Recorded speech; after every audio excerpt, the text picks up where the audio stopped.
pessoal, boa noite. Estamos informando aos seus seguidores que você iniciou um vídeo ao vivo. Hoje uma super live com a querida Renata Udler Kronberg, que é autora dos 2 volumes escritos inauguralmente da obra de Sabine Spielrein, que é a segunda mulher a participar da Sociedade Psicanalítica de Viena.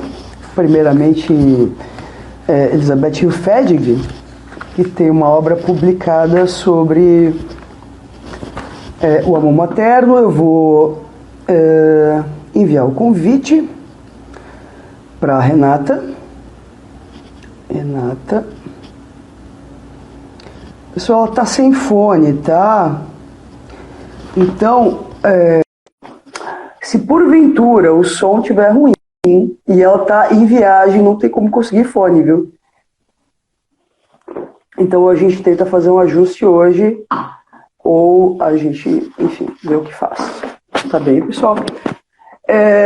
Obrigada. Pessoal, convite enviado, Renata. Convite enviado. Vamos ver se você recebeu. Senão você pode tentar também me enviar. Vou enviar mais uma vez. Aí, o convite está feito já. Então, obrigada, pessoal. Obrigada. Boa noite a todos. O pessoal está entrando.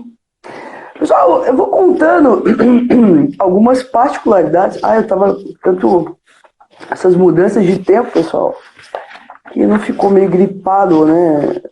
Enfim. Renata, te enviei o convite. Pessoal, se a Renata não conseguir entrar, a gente encerra a live e reinicia. Tá? Não há problema algum. Isso acontece. Boa noite. Deixa eu pegar aqui minhas anotações. Boa noite. Entrou. Opa! Deu certo! Deu certo. Como é que... Você tá aí na Barra do Una? Do Uno? Como é que se diz aí? Não, do Una. É uma praia aqui no litoral. Mas eu sei, o Wagner Ranha tem casa aí, não tem? Isso mesmo. Eu já me convidei para ir na casa do Ranha, para andar de lancha com ele. O Ranha não me convida. O Ranha, depois Olha, eu não tenho lancha, mas você está convidada. Pessoal, vocês estão escutando bem a Renata? Ela está sem fone, mas eu, particularmente, estou escutando bem. Só me digam, por favor, se for o caso, eu também tiro o fone, se tiver alguma. Você está me escutando bem, Rê? Muito bem. Você também? Eu também, estou te escutando super bem, então eu acho que vai dar super certo. Eu estava aqui contando para eles, Rê. Bom, eu vou te apresentar primeiramente. Deixa eu só voltar aqui no teu currículo, que eu estava te mandando mensagem aqui no WhatsApp Web agora. Só o título da live de hoje é Sabine Spielrein, uma pioneira da psicanálise. A Renata foi a corajosa que traduziu e escreveu os 2 volumes sobre a obra da Sabine. Eu estava contando para eles aqui antes que depois das correspondências da Sabine encontradas, né, com várias pioneiras da psicanálise, estava contando também que ela é a segunda mulher a participar da Sociedade Psicanalítica de Viena. Sabe que eu estudei bastante a Elisabeth Hilfedig, que foi a primeira? A Margarete. A Margarete Hilfedig, inclusive, eu estava tentando localizar o livro dela aqui e não achei. Enfim. As bases do amor materno. As bases do amor materno, isso aí. Eu citei muito ela no meu mestrado, enfim. Bom, pessoal, a Renata tem muita coisa para contar pra gente. Eu vou apresentá-la rapidamente. Renata Udler Kronberg é psicanalista, membro do Departamento de Psicanálise do SED Sapien, onde é professora convidada. Formada em Psicologia e Filosofia na USP, onde fez seu mestrado, doutorado e pós-doutorado no Instituto de Psicologia da USP.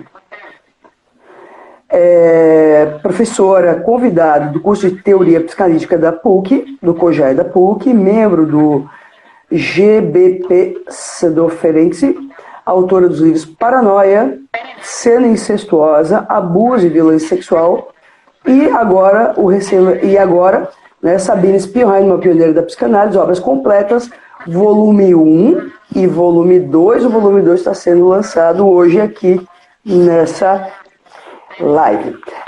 Eu tenho várias perguntas aqui, ó. Muitas. Mas vamos lá, eu queria começar com uma pergunta. Pessoal, só deixa eu fazer uma última pergunta.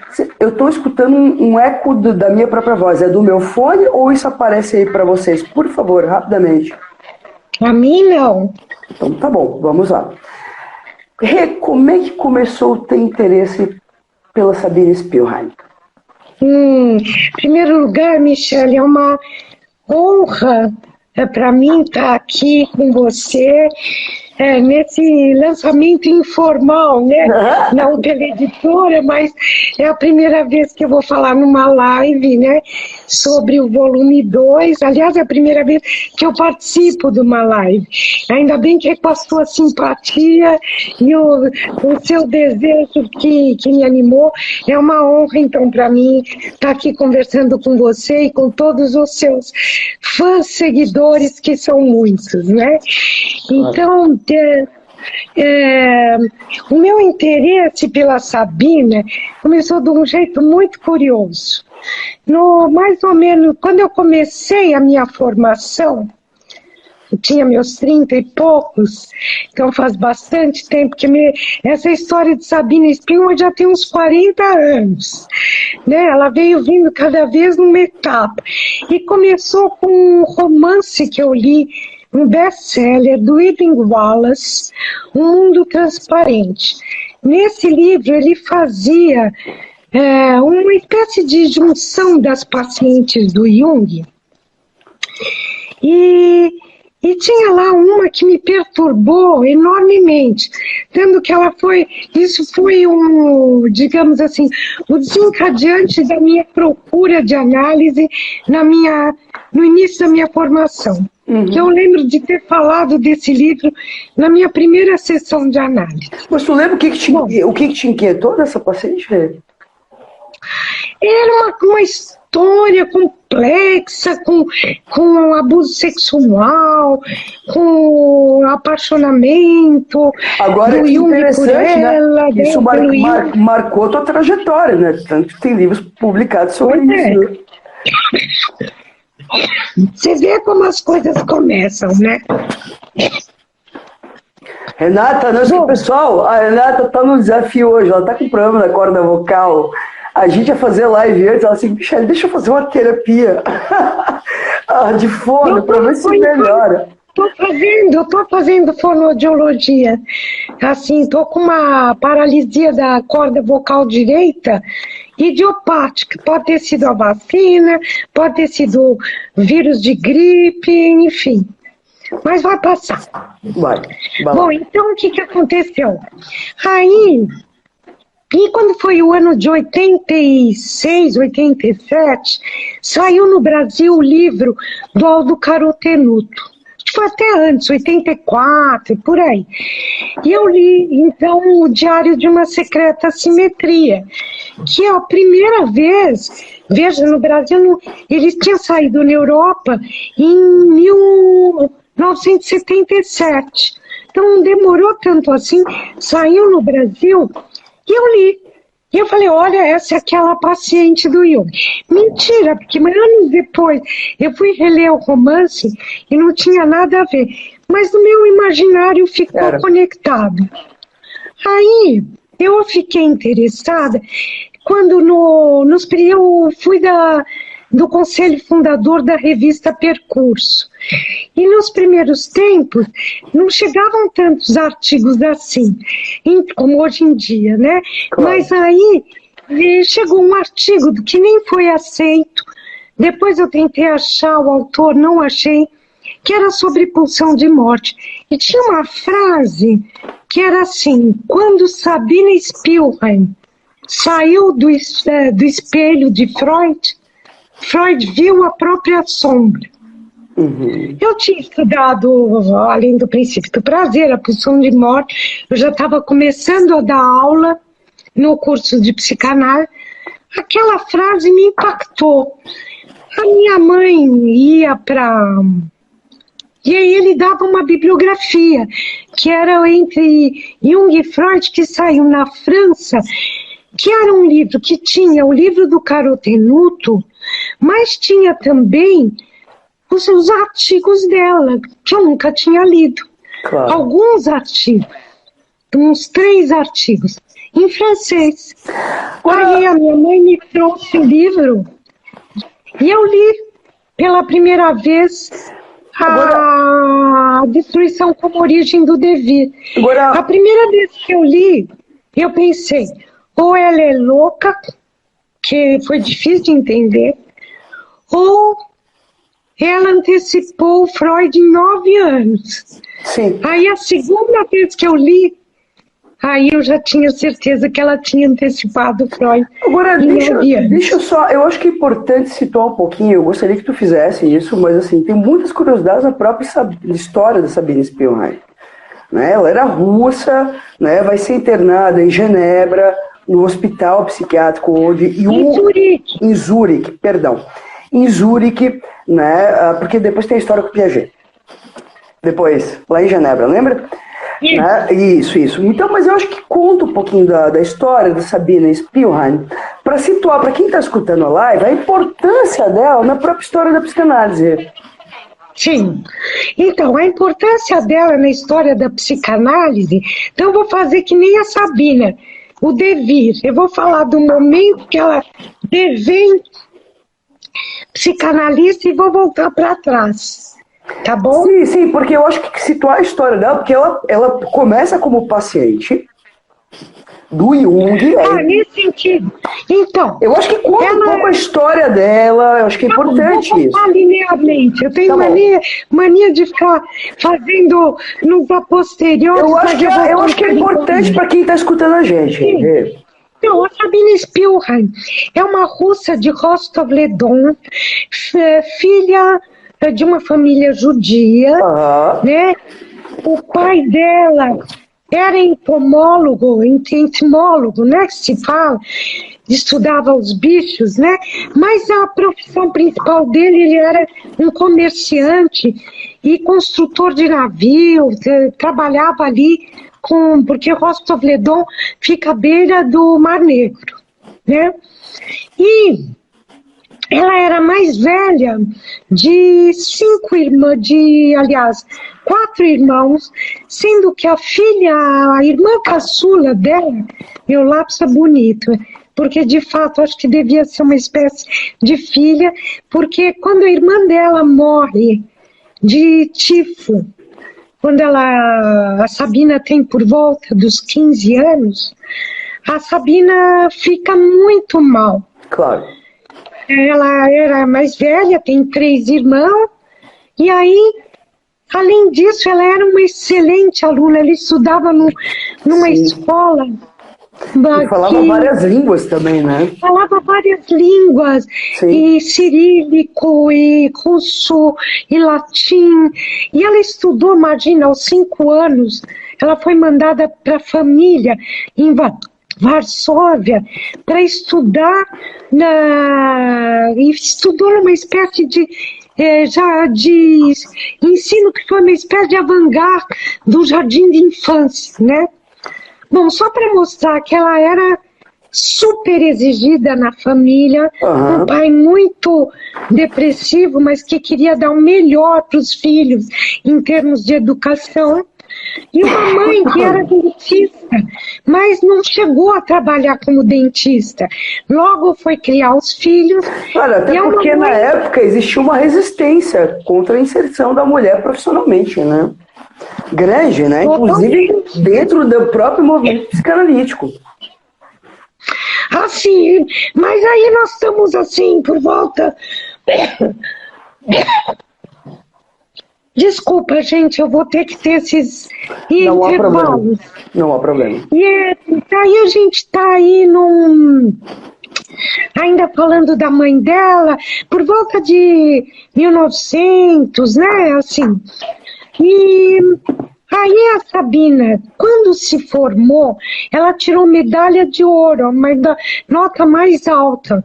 E ela queria muito fazer medicina.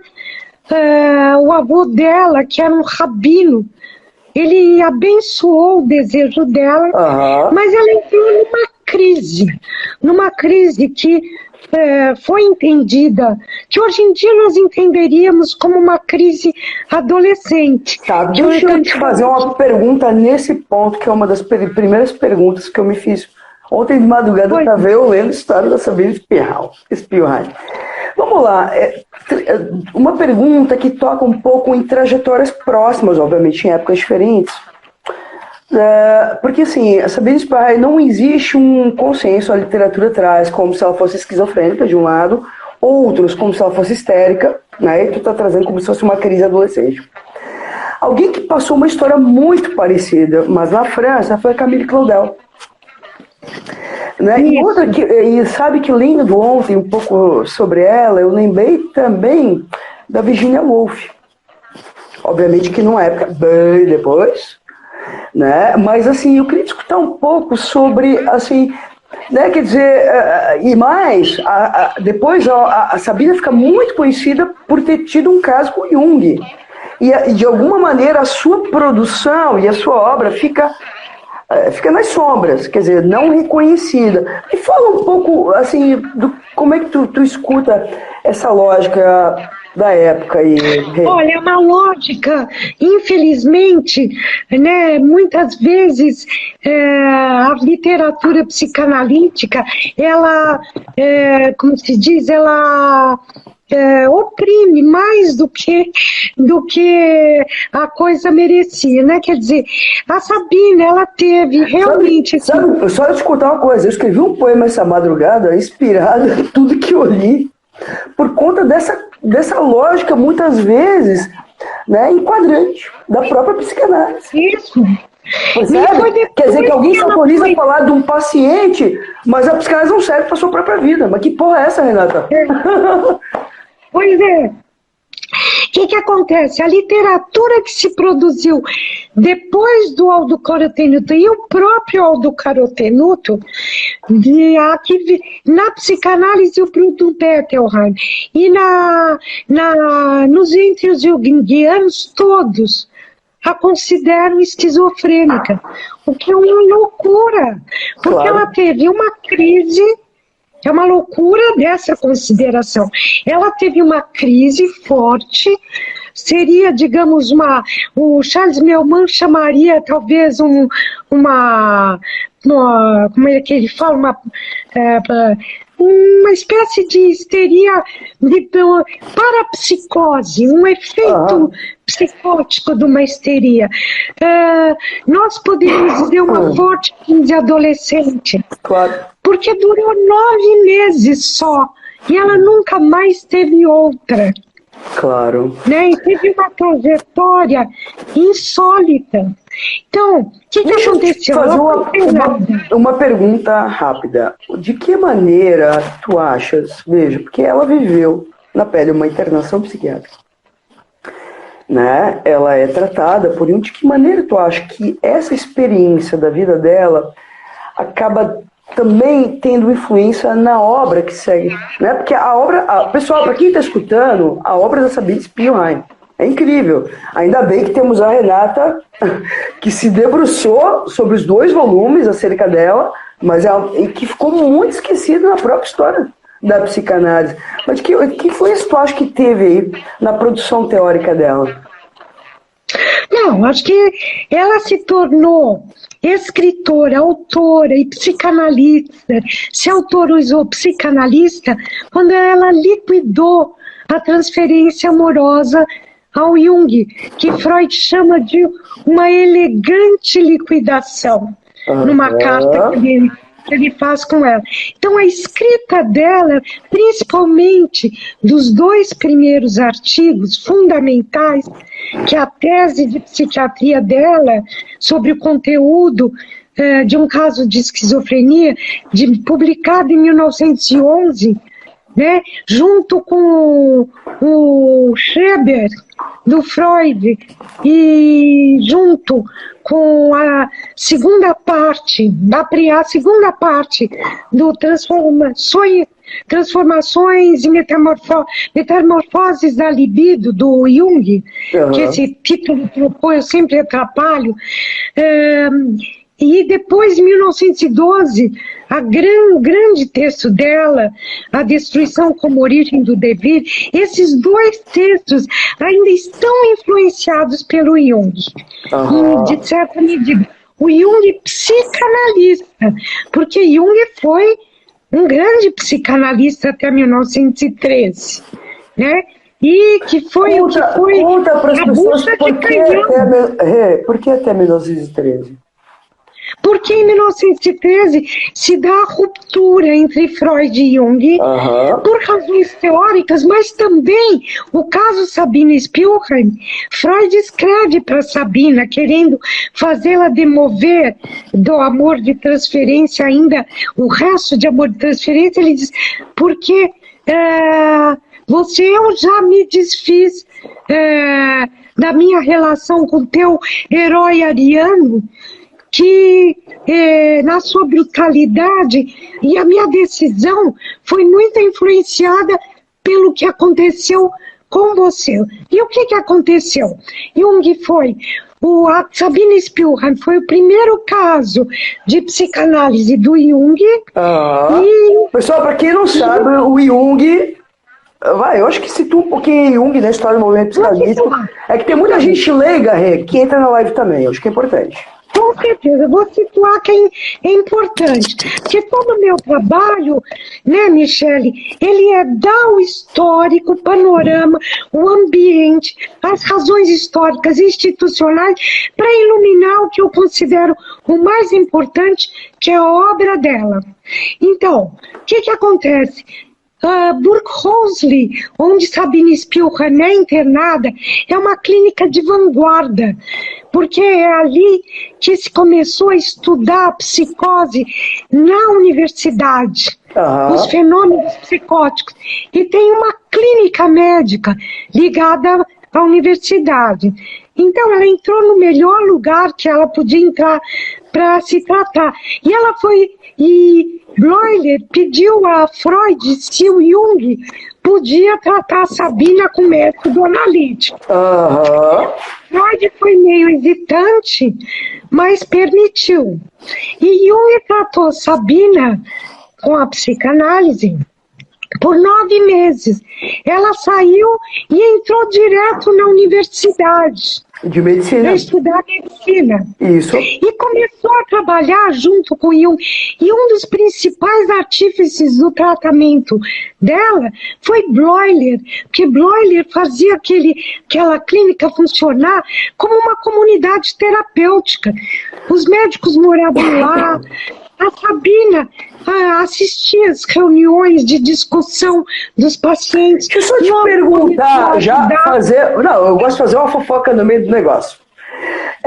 O filme O Método Perigoso, do Cronenberg, que por sinal, ele filmou Cronenberg, que ele filmou o Cosmópolis, né? Que é um filme também super, enfim, discutido. Como é que tu acha que o filme retrata a história do Jung com a Sabina, ou da Sabina com o Jung? Um horror! É só um horror. Me decepcionou muito. Primeiro, que é um filme, ao contrário dos outros filmes dele, é um filme aborrecido. É um mau documentário. A Keira Knightley, que é uma grande atriz, está muito histriônica. Eu gostei do Freud, gostei do Jung. E ele faz 2 grandes mentiras nesse filme.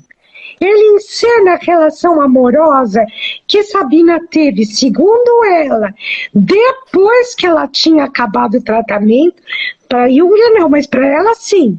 Claro. Que Jung vai ficar muito mal com Freud, né? Por causa disso, porque ele omitiu. Deixa eu acabar do filme primeiro, depois eu volto um pouquinho. Vai. O filme, primeira mentira, de que eles tiveram uma relação sadomasoquista. Porque ela chamava as relações deles de poesia. Poesia era a poesia da troca intelectual. Claro. Então, muito... Do amor de transferência, obviamente. Do amor de transferência. Por que ele colocou aquele cenário? Porque durante a análise com Jung, ela analisa a neurose infantil dela, que aliás vai aparecer por graças a essa análise no primeiro texto de psicanálise com crianças da história da psicanálise, que é Contribuições para o Conhecimento da Alma Infantil, de 1913. Claro. E aparece ali toda a história infantil. E ela tinha, de fato, toda uma história com analidade, com medo do pai que batia na bunda, uma espécie de bate numa criança antecipado, digamos assim, claro. Quando ainda não estava teorizado o masoquismo, que ela vai ser a primeira. Posso fazer agora uma pergunta que tem a ver com isso que tu traz? Levando-se em conta, tu acha que a produção das mulheres na psicanálise, qual é a diferença que a gente poderia, porque veja, eu acho que tem algo importante aí, né? Quando tu diz assim, no início da live, que ela antecipou Freud em vários aspectos, no que tu acha que a Sabina, ou o que tu acha que permitiu a ela antecipar Freud em vários... Porque assim, eu tô lembrando uma passagem do Breuer, que era parceiro de Freud, que lidou muito mal com o amor de transferência, lembra disso, Danó? Encaminha a Danó para Freud, quer dizer, mas me parece que até hoje... Quer dizer, muitos analistas lidam muito mal com a questão do amor de transferência. Agora é interessante, percebe que a Sabine Spielheim dá um tratamento muito especial a isso. Queria discutir um pouco sobre isso, assim, trazendo um pouco para os dias atuais. Depois a gente volta nesse ponto, assim, porque eu acho que a história também é importante para tensionar a teoria que está colocada agora. Com certeza.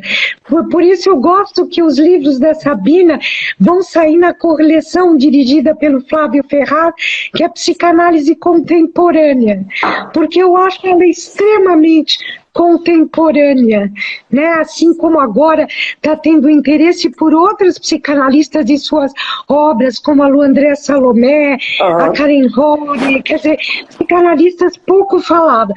Porque o que acontece? Bom, então deixa eu só voltar um pouquinho no que eu estava falando, que é que a correspondência entre Freud e Jung é inaugurada, que é a genial correspondência que foi descoberta nos anos 70 e publicada, ela é o assunto das primeiras cartas, da terceira carta, é Sabine Spielheim, sem ser nomeada. Jung pergunta para Freud o que ele acha dessa paciente. Ele só vai revelar isso para Freud quando a Sabine Spielheim escreve para o Freud pedindo para ele interferir na relação entre ela e Jung, né? Porque ela tem o caso amoroso com Jung depois do tratamento dela, de 1908 até mais ou menos 1910, por aí. E ela pede para o Freud intervir, e quando o Freud vai escrever para o Jung, primeiro ele escreve em total cumplicidade com Jung, que quem é essa louca, paranoica, né? Depois, quando o Jung revela que é a Sabine Spielheim, e ela insiste, Freud fica muito bravo. Mas, no começo, ele diz para o Jung o seguinte... Isso aconteceu, só não aconteceu comigo, esse envolvimento amoroso, porque eu sou 10 anos mais velho que você. É como o laboratório de química. E nessa carta ele fala pela primeira vez em contratransferência. Então, o conceito de contratransferência, que Freud disse, vamos falar aqui só nos congressos entre nós, senão o público não vai entender, apareceu nessa correspondência do Freud com Jung sobre Sabina. Só que depois, quando Freud percebe o que o Jung fez, e como ele não assumiu, foi covarde, né? De certa maneira. E aí Freud fica muito bravo. O Freud diz, né? Ele tem uma expressão. O Freud tem uma expressão que diz assim: não adianta, né, atiçar os demônios se você não sabe o que fazer com eles depois, né? Isso. Mas está tudo sendo inventado nessa época, né? Pessoal, então, para quem está assistindo, a gente está falando a história da psicanálise, tá? Dos primórdios aí. Vai, dos primórdios. Quer dizer, então, exatamente, era um tubo de ensaio.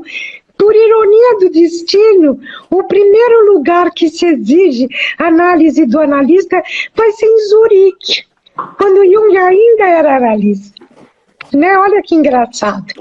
Então, a partir dessa ruptura, a Sabina toma o lado de Freud, mas ela não, ela fica muito sentida, ela quer que eles se entendam, e toda a correspondência dela na época da guerra com Jung, né, quando ela, bom, eu precisaria ir contar um pouco da história, mas você me perguntou das psicanalistas mulheres, né?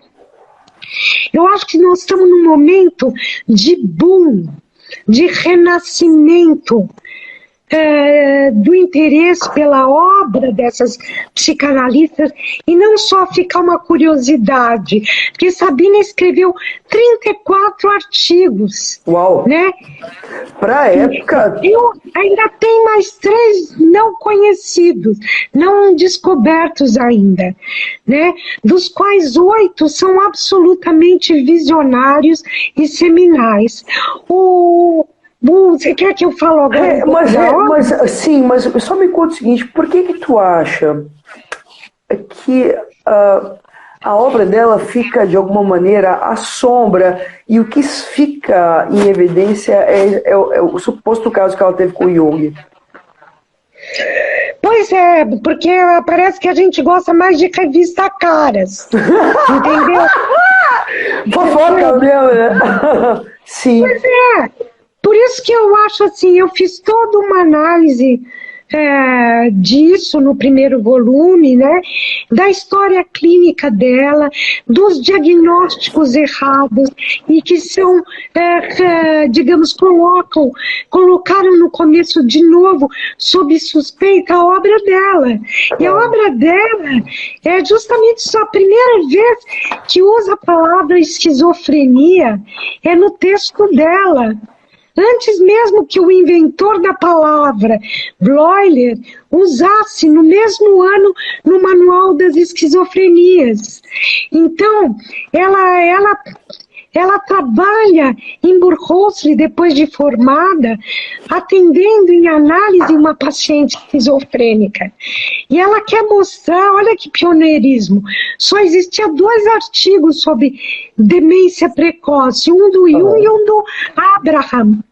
E ela vai mostrar pela primeira vez, analisando um discurso louco, que o discurso esquizofrênico tem suas raízes no mundo funcional. E que aquilo que eram aparentemente frases incompreensíveis tinham sentido, levando em conta a história da paciente. e as causas da internação.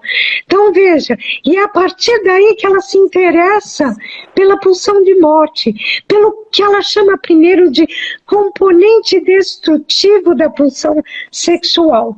Só que ela vai dar um sentido muito diferente do que Freud vai dar no seu... Por causa desse primeiro artigo que Freud chamou de um trabalho grandioso, ela é convidada para entrar como a segunda mulher a entrar Qual é o título do artigo? Só repete, por favor. Só repete. Contribuições para o conhecimento. Não. Algumas contribuições para o... Não, eu estou confundindo os artigos. Oh, meu Deus. Algumas... Não há problema. Peraí. Eu me atrapalhei, peraí. Sobre o conteúdo, imagina, lógico, sobre o conteúdo psicológico de um caso de esquizofrenia. Aí ela vai apresentar o esboço do trabalho dela, a destruição como origem do devir, que é justamente pela questão de aprofundar o conhecimento teórico e conceitual do que ela percebia que a teoria psicanalítica não dava conta. Claro. E ela vai, então, formular o componente... Claro, ela faz uma escuta da própria teoria, né? E lógico, você pode dizer, bom, talvez um núcleo esquizoide dela, quem não tem seu núcleo esquizoide? E que isso ajuda ela a trabalhar essa saída de análise com o Jung, que ela faz o segundo texto como o filhinho deles, ela chama, um filho simbólico, que ela diz, receba nosso filho. Mas, na verdade, ela já está se distanciando, teoricamente, do Jung. Né? E ele recebe muito ambivalente esse artigo. Né? Você quer mais fofoca? Vai.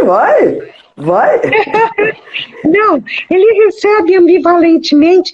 Para ela, ele diz que ela antecipou muitas dos pensamentos dele, e para o Freud ele diz o comentário mais misógino possível. Ele diz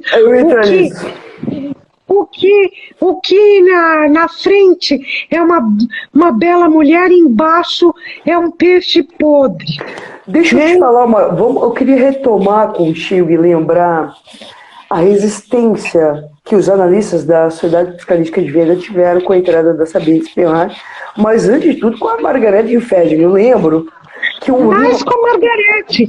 A Margarete foi a bucha de... Eu lembro, eu li o livro dela, e o livro dela é a apresentação que ela faz.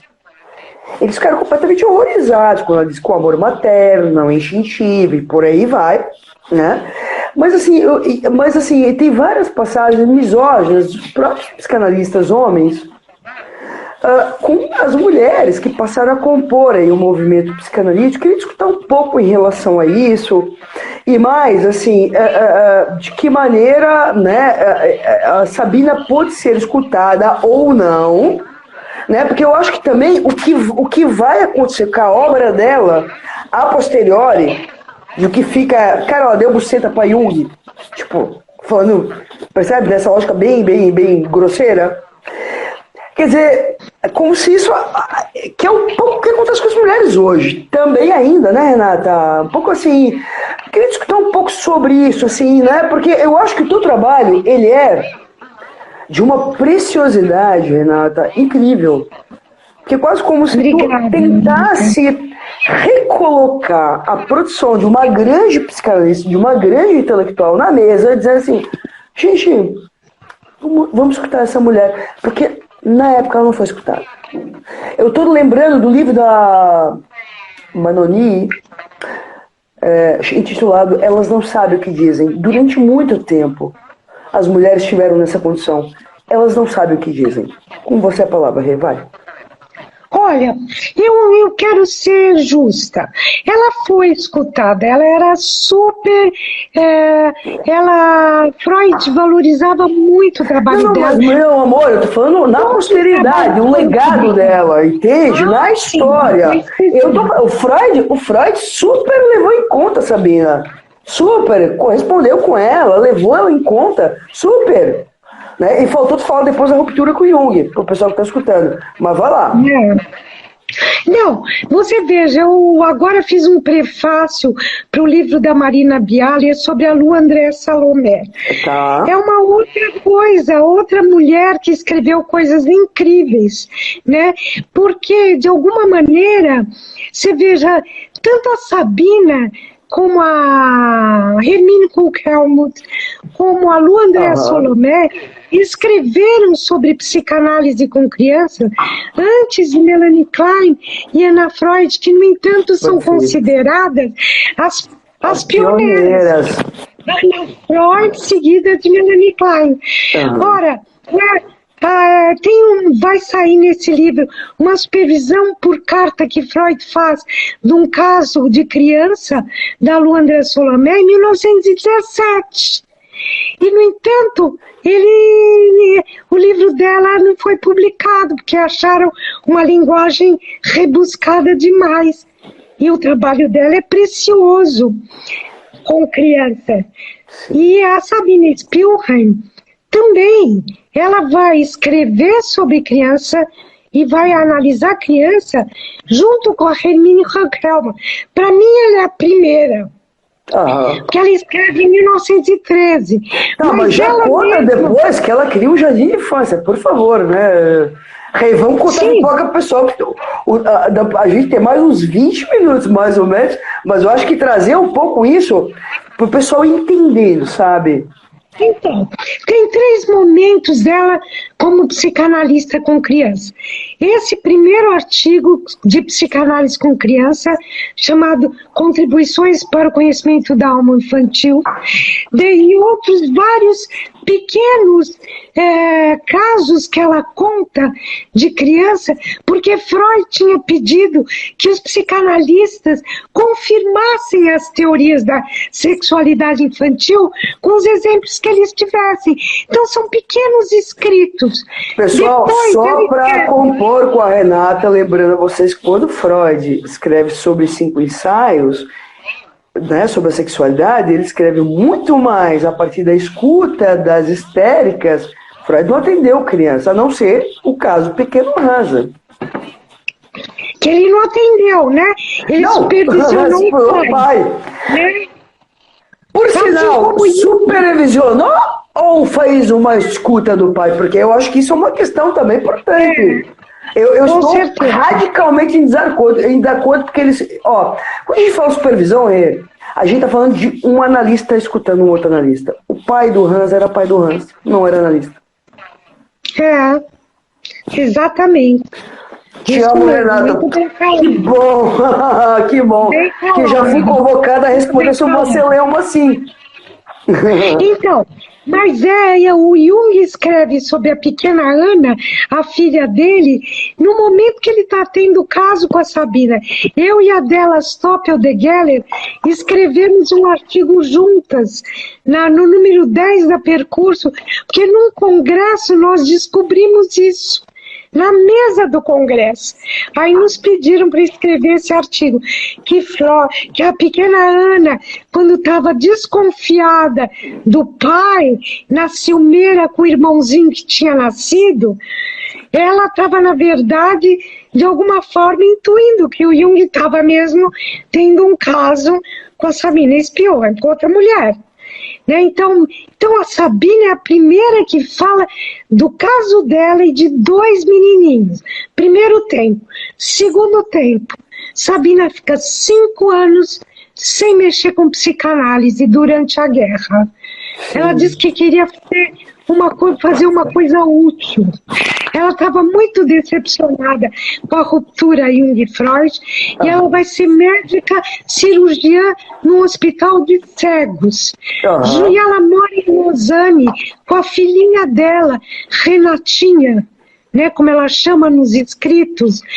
Durante 5 anos, o pai, o marido dela, voltou para a Rússia chamado por causa da guerra. Quando tem o Congresso de Haia, né, o segundo depois da guerra, o primeiro foi em Budapeste, mas foi um congresso restrito a militares, que o Ferenc se organizou. Em Haia, foi depois da guerra, muitos psicanalistas foram comer pela primeira vez bem nesse congresso. E Sabina apresenta uma pequena comunicação sobre o surgimento da linguagem infantil, que é absolutamente visionária. Vou dizer o que ela diz rapidamente nesse surgimento das palavras infantis. Pessoal, olha que pérola que é ter, Renata, numa live. Vamos lá. Vai. Espero que esteja me saindo bem. Meu amor, você tá linda, maravilhosa, tá? Só elogios. Vai. E aí, veja bem, porque essa comunicação vai se tornar um artigo fundamental que está. Que ano que foi isso, Rê? O congresso foi em 1920 e o artigo sai em 1922, quando ela já está no Instituto Rousseau em Genebra, que eu vou falar que é o segundo momento. Pessoal, e tem um bom fofoca em relação a isso. Uau! Ela foi na lista do Piaget, tá, galerinha? Vai, vamos lá. Tem novidades ainda. Então, o que acontece? Nesse artigo ela diz assim: a linguagem infantil, ela nasce do mamar. Isso ela vai especificar melhor no artigo A Origem da Língua das Palavras Mamãe e Papai. Por quê? Claro. Ela vai colocar que a criança quer reviver as sensações de conforto que a mamada traz para ela, o seio na boca. Então, o mamá vai se tornar o mamá. Né? Que é o mamá. Exatamente. Mamá. E o papai nasce. Não. O papai nasce quando a criança larga o seio, que ela faz pã. E ela fala em fonemas. Sim. Pela primeira vez. Sim, mas o que é bonitinho é que isso aparece na primeira objeto em relação de troca entre a mãe e a criança. Primeiro é o mamã e depois é o papá. Vamos papá. Que tem a ver com essa passagem. Quando o pai surge na relação, tem toda a razão, perfeito. Isso, mas que é por isso que ela vai dizer nesse artigo que mamãe é sempre demanda, reclamação e papai é sempre satisfação. Eu acho genial. E aí uma outra coisa que ela vai dizer que existem 3 linguagens. A primeira linguagem é a linguagem autista, voltada para si mesma. A criança fala para ela mesma. A segunda linguagem é a linguagem mágica, onde já existe o outro, mas o outro fantasiado, né? Essas são as histórias. E só depois é que surge a linguagem social, que tem um valor de comunicação. Isso é absolutamente novo. E a conexão psicanálise linguística, ela é a primeira a fazer. Perfeito. Então ela antecedeu Lacan, inclusive. Ela antecedeu completamente o Lacan. E a gente deve se perguntar se Lacan também não leu e antropofagizou Sabina Spielheim, como ele fez com muitos outros autores. Claro. Né? E aí... claro, porque veja... Não, mas eu queria só fazer um pontinho nisso, né? A Maria Rita, acho que foi numa revista que saiu do título do artigo dela lá sobre Lacanês. O Lacan, de alguma maneira... Quer dizer, ele estava sempre nessa posição do mestre não castrado, e que antropofagizava outros autores, porque ele citava outros autores, mas ele estava numa posição muito grandiosa. Tanto que a Rouginesco vai dizer, os herdeiros de Freud conseguiram produzir rupturas com a sua obra. Os herdeiros de Lacan, de alguma maneira, seguiram os servos de uma obra.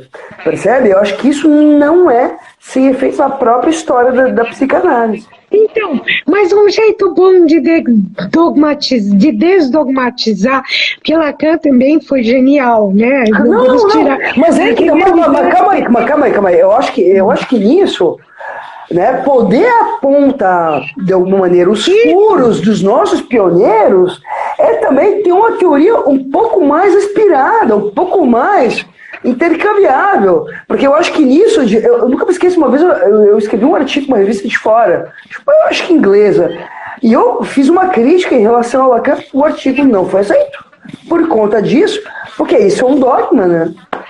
Mas pode falar. Isso. Ou seja, apontar o furo não é tirar a genialidade, vai, segue. Eu sou antidogmática e, nesse sentido, apresentar a obra dela como sendo a primeira obra, ela conversa no segundo, são 3 artigos que ela produz em Genebra, onde ela vai para um lugar que é, digamos assim, o lugar mais, como se diz em castelhano, Jean-Jacques Rousseau. Instituto Jean-Jacques Rousseau, que é o fundador de toda a educação do mundo inteiro do século XX, foi onde se inaugurou uma educação pacifista, porque a educação até então, até a guerra, era armamentista. E aí se perguntou como se poderia, de alguma forma, fazer uma educação que não fosse voltada para a guerra, com exercícios de soldadinhos, com armas na matemática, né? Meu amor, conta um pouquinho depois.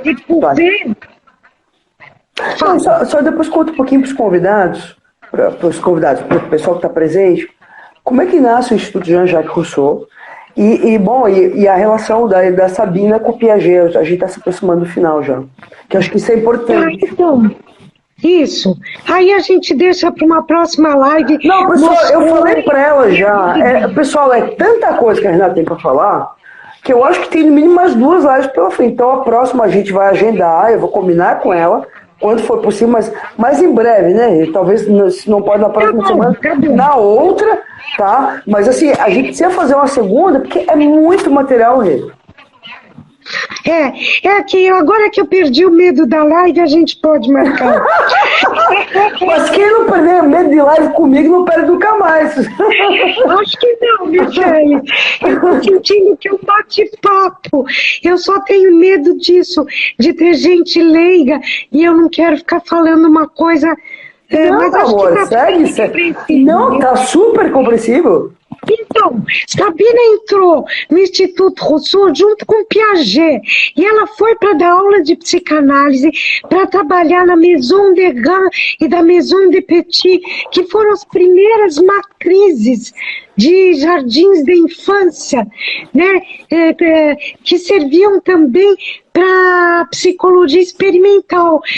Não, só para resumir, Claparède e Bouvet são 2 pioneiros da pedagogia, da orientação vocacional, e Piaget não precisa de apresentação.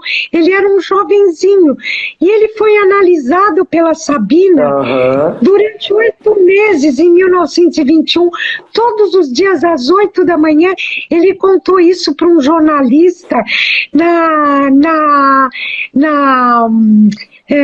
década de 70, mas que ele diz que a analista, que era Sabina Spielheim, foi a primeira vez que se soube disso, tinha mandado ele embora, porque ele não cita isso em nenhuma obra, porque ele só queria fazer teoria.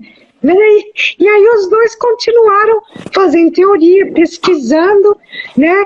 E ele queria fazer uma, como se diz, uma teoria conjunta sobre a formação de símbolos das crianças. Mas eu queria trazer um adendo, Rezinha, é que eu também estou no assunto. Vamos lá. O Piaget é o primeiro a introduzir o método clínico na pesquisa com crianças. Anterior ao Piaget, a gente tinha Binet e Simon, que aplicavam testes, mas o Piaget é o primeiro a se interrogar sobre os erros e colocar isso para a criança. Ou seja, o Piaget também foi um clínico, mas um clínico investigando. Ele começou como psicanalista. Claro. Ele foi para o Congresso de Berlim. Pessoal, que lindo isso! Não, eu tô quase. Eu descobri cada coisa nessa pesquisa. Conta. Né? Isso. Ele foi apresentar no Congresso de Berlim, junto com Sabina, ele foi apresentar ao lado de Freud o pensamento e a linguagem da criança, que foi o artigo que gerou o primeiro livro dele. Claro. Né? Onde a Renatinha, análises feitas pela Sabina da Renatinha também aparece no livro de Piaget. É que depois os dois se separaram, não só porque ela voltou para Moscou, é porque Piaget se afasta da psicanálise, porque enquanto Sabina queria mostrar que a linguagem da criança e o pensamento, a origem era afetiva e pulsional, Piaget começou a entrar no campo da epistemologia genética, dizendo que era só biológica e lógica. Claro. E aí ele se afasta da psicanálise. Sim. Rê, a gente precisa encerrar, mas antes de encerrar, é que eu tenho medo, que eu não gosto de ninguém encerrar por mim. Diz a lenda, não aconteceu comigo, que o Instagram encerra pela gente se a gente não acabar em 1 hora, não sei. Me fala um pouco, já para antecipar a próxima live, qual é a diferença do volume 1 e volume 2. Tudo isso que a gente falou hoje, a gente vai dar continuidade da próxima live, tá? Qual é a diferença do volume 1 e do volume 2? Conta um pouquinho. Rapidamente. No volume 1, eu faço uma apresentação da problemática, faço uma introdução, e aí eu começo a contar a história de Sabina clínica, a história de vida de Sabina Spielheim. Depois eu faço a história clínica de Sabina Spielheim, conto o enigma da morte dela, que foi muito trágica, né? Falamos disso na segunda live, mas o enigma da morte dela, e eu também, então, apresento os 2 primeiros ensaios de Sabina Spielheim sobre o conteúdo de um caso de esquizofrenia, a destruição como origem do devir, um artigo muito divertido dela, chamado A Sogra, de 1913, onde ela vai falar sobre o masculino e o feminino e o lugar da empatia materna, outro artigo visionário. Depois, uma carta entre ela e o todo mundo vai querer ler, certamente. O livro vai vender por causa desse artigo, a porra da sogra. Isso. E um artigo dela, uma carta dela, onde ela expõe a metapsicologia dela e as minhas hipóteses de que foi o caso da Sabina e do Jung que fez o Freud escrever os escritos técnicos, junto com Totem e Tabu, nos mesmos anos, né? E essa é a minha hipótese. E o segundo volume apresenta toda a obra dela, o restante da obra dela, centrado na psicanálise com crianças, principalmente, né? Nos 3 momentos, em Berlim, em Genebra, que tem os 3 artigos visionários, e um artigo último, a terceira parte em Moscou, onde ela tem, depois eu vou contar toda a função como diretora da Casa Branca, do Lar Experimental com Criança, onde ela faz, como se diz, dá aula na universidade, o seminário de criança dela é o mais concorrido, e ela escreve um último artigo genial, Desenhos de Olhos Abertos e Fechados em Criança, onde ela expõe uma teoria sobre como o pensamento lógico abstrato sozinho não pode nada, como ele é acompanhado de uma linguagem imagética e sinestésica, e ela apresenta desenhos de crianças que é um trabalho, assim, que é uma espécie, ela faz uma espécie de detecção precoce de patologia. Agora, Renata, eu vou encerrar com uma questão. Me parece que não é ao acaso que na última parte do volume 1, que você retoma Totem Tabu, a partir da produção da Sabina, e que ela retoma, né? Porque Totem Tabu, de alguma maneira, é um texto psicanalítico freudiano que vai ser fundamental para entender as relações de aliança e as relações de filiação. Sim. E mais, para poder também entender a questão da transmissão da cultura. Com certeza. E não me parece que é o acaso que, a partir de ter se debruçado sobre esse texto, que ela vai justamente teorizar sobre a clínica com criança. Porque, na verdade, quando a gente fala de clínica com criança, a gente fala sempre de uma problemática na aliança conjugal, na filiação e na transmissão da cultura. Tá bem? Olha, mas o mais incrível, já dá tempo de falar uma coisinha? Fala, meu amor. Não, o mais incrível, eu te falo para ler um artigo dela, pequenininho, análise rápida de uma fobia infantil. É uma joia, porque a Sabina, ela tá meio assim com um ótimo ensaio do Freud. Ela aproveita muito o segundo ensaio de Totem Tabu para a teoria dela de linguagem. E eu brinco que, assim, se a Bíblia diz que no início era o verbo, e o Freud diz que no início era no início era a ação de assassinato, a Sabina diz, no início do verbo havia uma ação, uma mar. Um ato de fala. Sim. Né? Mas eu acho que a lógica que se coloca atualmente é como sair nessa lógica, né? Agora estou trazendo um pouco do campo político, de poder separar dessa mãe que nos dá o leite e assumir uma posição como sujeitos responsáveis na polis, né? Olha, ela é uma psicanalista que olha a criança como sujeito desde o começo. Claro. Quer dizer, com duas direções, uma para se ir longe dos pais e uma querendo voltar incestuosamente. Nossa infância é assim para ela, fruto dessas duas direções. E ela leva em conta tudo que a criança fala. Ela diz, nada do que a criança fala é nonsense. Claro, você tem toda a razão. Porque nesse sentido, ao dar estatuto de verdade e dar consistência à palavra da criança, você dá a ela um lugar de sujeito responsável pela polis. Tem toda a razão. Exatamente. Te amo! Meu amor, você é incrível! Foi linda a live de hoje, eu te falei que queria ser. Ai, que bom! Meu amor! Eu me senti muito à vontade, não, mesmo pessoal... com a minha Não, pessoal... o pessoal adorou, só elogios aqui. Eu agradeço a todos que nos acompanharam.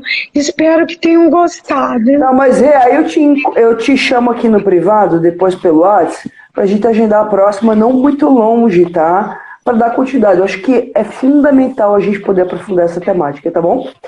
Mais uma vez, obrigado. Pessoal, a Renata Udler-Kronberg compõe o corpo docente da pós-graduação em psicanálise da Clínica Cultura do Hospital Santa Catarina do Blumenau. Essa série de lives que eu tenho feito são com os professores que compõem o curso, né? E a ideia um pouco é divulgar um pouco a produção dos professores e fazer o discurso circular. Um beijo a todos. Obrigada, Rê. Você foi incrível hoje. Obrigado a todos também. Obrigado pelos elogios, né, a live de hoje. E a gente segue com a próxima muito em breve, tá bom? Beijo. Tchau, Rê. Até mais. Tchau, mais. obrigada. Tchau.